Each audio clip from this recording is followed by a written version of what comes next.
Aku sempat.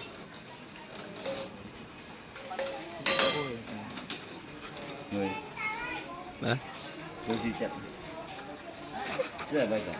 Để cứ đợi bán. Đang không môi. Đang. Tôi mò. Bây giờ. Ai cứ sập. Tôi cũng mới tôi khi mà bây giờ có bán cả tôi nó ra không nuôi cả ông đi xe bây giờ là nuôi được sao có mà có nuôi phải có trong trong gì mà không có được phải có được vinh nuôi được ăn ba thôi sao chậm nó có aku sebetulnya ada per đấy chúng tôi cái aku nó ăn ngon xong nhom chúng tôi phu chuối mọi người viên máu không tại bài chú tôi này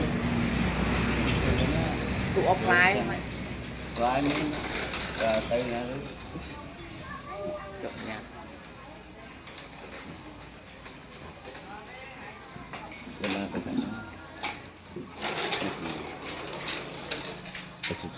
vâng đây nó mà nó đi đâu đi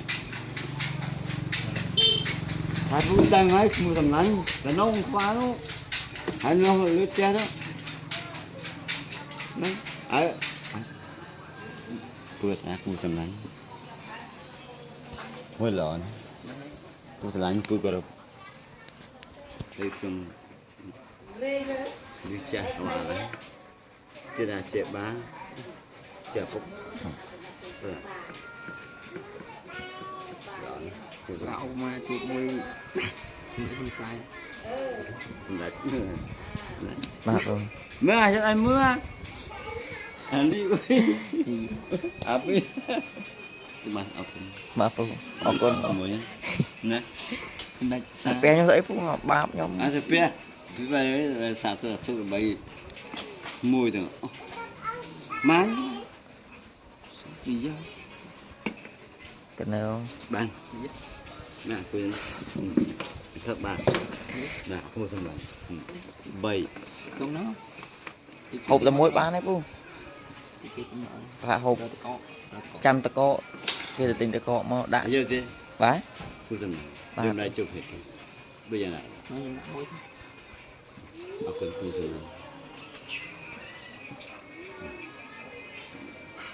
sáng và khi mới làm được đi mình tốc á mình sờ bài á sao vậy ôi lên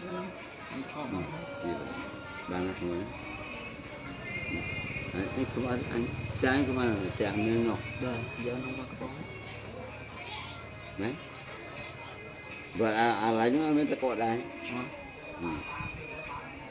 anh quá là từ đấy cho nó anh không được tuyệt cái là mấy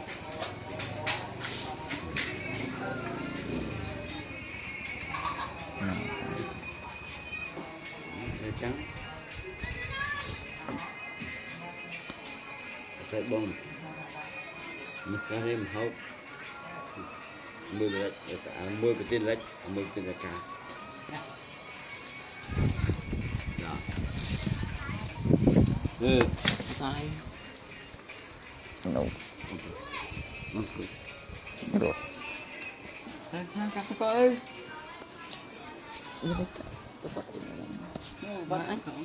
má bắt bên này